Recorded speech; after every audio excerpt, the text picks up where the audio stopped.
आज की वीडियो में हम देखेंगे एक फ्रेंच मूवी के बारे में जिसमें एक ऐसी फैमिली को दिखाया गया है जिसके सभी फैमिली मेंबर्स अपने अपने बंदे और बंदी के साथ लगे हुए होते हैं। वही फैमिली में एक ऐसा लड़का भी होता है जिसने अभी तक जवानी का स्वाद नहीं चखा था और वो गुफा के दर्शन के लिए इधर उधर भटकता रहता है। दूसरी तरफ उसकी बहन अपने बॉयफ्रेंड के साथ मजे कर रही होती है, यहाँ तक कि उसके दादाजी की भी एक जवान गर्लफ्रेंड थी और वो बेचारा अब तक इस खुशी से मरहूम था।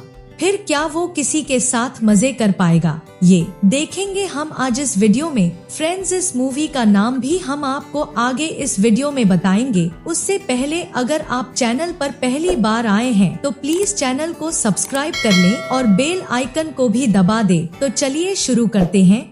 मूवी की स्टार्टिंग में हम रोमेन नाम के एक लड़के को देखते हैं जो 18 साल का हो चुका है, लेकिन अब तक उसने किसी की गुफा के दर्शन नहीं किए हैं और इसी वजह से उसका भाई मीरी उसे लल्लू लाल कहकर चिढ़ाता था। अगले सीन में वे सब एक फैमिली फोटो लेते हैं और ऐसा वो हर साल क्रिसमस पर करते थे। उनकी फैमिली में रोमेन के दादा माइकल, उसके डैड हाव, उसकी मॉम क्लेयर होते हैं। इनके अलावा रोमेन की एक स्टेप सिस्टर सोफी भी होती है जिसे रोमेन के मॉम डैड ने अडॉप्ट किया था। फोटो लेते वक्त भी रोमेन काफी परेशान दिखाई देता है क्योंकि अब तक उसने किसी बंदी के साथ टपाटप नहीं किया था और इस बात से वो अपने आप को अकेला महसूस करता था। फिर उसी रात डिनर करते वक्त सब लोग बातें कर रहे होते हैं, लेकिन रोमेन उस वक्त भी उदास बैठा होता है।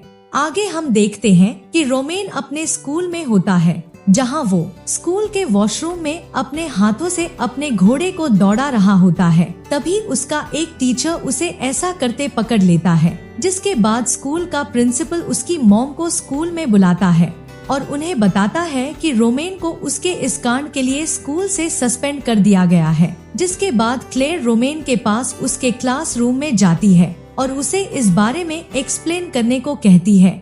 तो रोमेन उसे कहता है कि स्कूल में सभी लड़के ऐसा करते हैं, लेकिन जब मैंने ऐसा किया तो मैं पकड़ा गया। बस मेरी इतनी सी गलती है कि मैंने सावधानी नहीं रखी। इसके बाद क्लेयर उसे अपने साथ घर ले जाती है। फिर रात को क्लेयर हाव को अपने बेटे की इस करतूत के बारे में बताती है तो हाव उसे कहता है कि तुम परेशान मत हो, मैं इस बारे में रोमेन से बात करूँगा।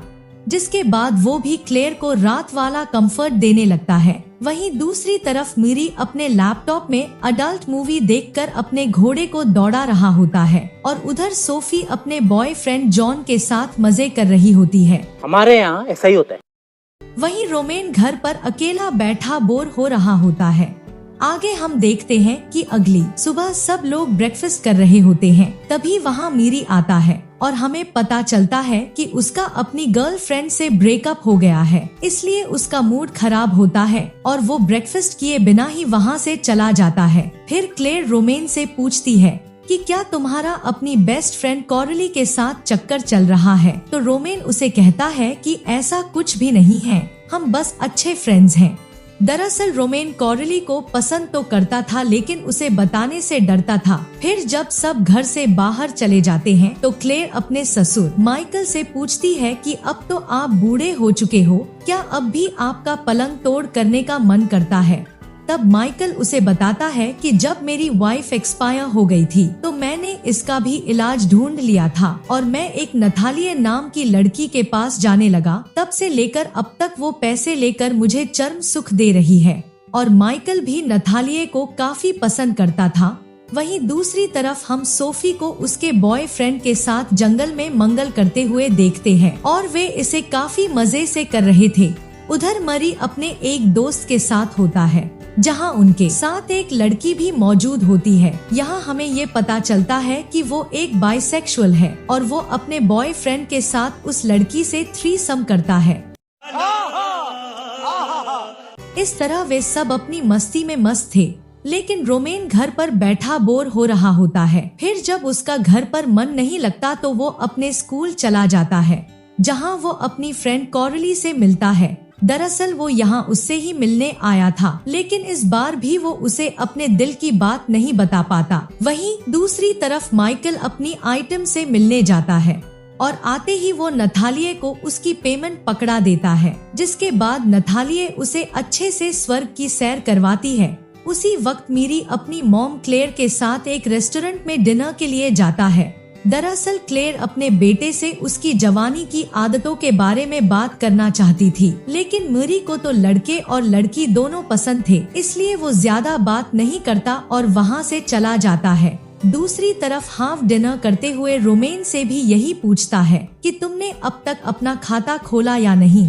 तब रोमेन उसकी बात सुनकर रोने लगता है, क्योंकि उसकी उम्र 18 से ऊपर हो चुकी थी और उसने अब तक ऐसा कुछ भी नहीं किया था। फिर वो अपने डैड से पूछता है कि आपने पहली बार कब टपाटप किया था, तो उसके डैड उसे बताते हैं कि मैंने तो ये सब 16 साल की उम्र में कर लिया था। आगे हम देखते हैं कि मीरी एक बार फिर से अपने एक नए बॉयफ्रेंड और एक लड़की के साथ होता है और तीनों मिलकर दंगल कर रहे होते हैं। और अभी तो रुको, क्लाइमैक्स अभी बाकी है। वहीं दूसरी तरफ हाफ और क्लेयर भी अपने मिशन में लगे हुए थे और सोफी भी अपने बॉयफ्रेंड के साथ किसी कमरे में धमाल मचा रही होती है।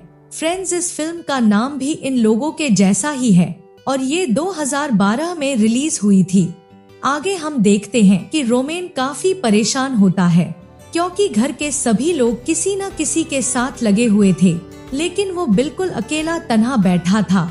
फिर अगली सुबह रोमेन कॉरली से मिलने जाता है और इस बार भी वो कुछ नहीं बोल पाता, तो कॉरली उसे पूछ लेती है कि क्या तुम मुझे किस करना चाहते हो। इस पर रोमेन उसे झट से हाँ कर देता है और पहली बार उसे मीठे का एहसास होता है। फिर उसी शाम माइकल का बर्थडे होता है, तो सब लोग इसकी तैयारी करते हैं। उस वक्त कॉरली भी वहाँ मौजूद होती है। फिर सब लोग मिलकर बर्थडे केक काटते हैं, जिसके बाद कॉरली रोमेन के साथ उसके रूम में चली जाती है, जहां बातें करते हुए दोनों एक दूसरे के करीब आने लगते हैं। तब कॉरली उसे बताती है कि मैं पहले भी ये सब एक बड़े आदमी के साथ कर चुकी हूँ, लेकिन आज तुम्हारे साथ मुझे ये पहली बार जैसा लग रहा है। और फाइनली रोमेन जन्नत की सैर करने में कामयाब हो जाता है। आगे मूवी में 1 साल बाद की कहानी दिखाई जाती है, जब माइकल की डेथ हो चुकी थी। हार्व माइकल की डेथ से काफी ज्यादा अपसेट हो जाता है। उधर क्लेयर नथालिए से मिलने उसके घर जाती है और उसे माइकल की मौत के बारे में बताती है।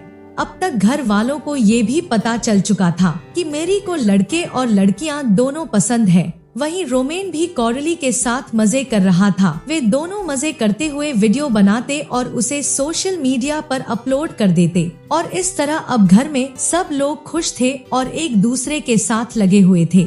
एंड में हम पूरी फैमिली को फिर से क्रिसमस पर फैमिली फोटो लेते हुए देखते हैं और यहीं पर फिल्म खत्म हो जाती है।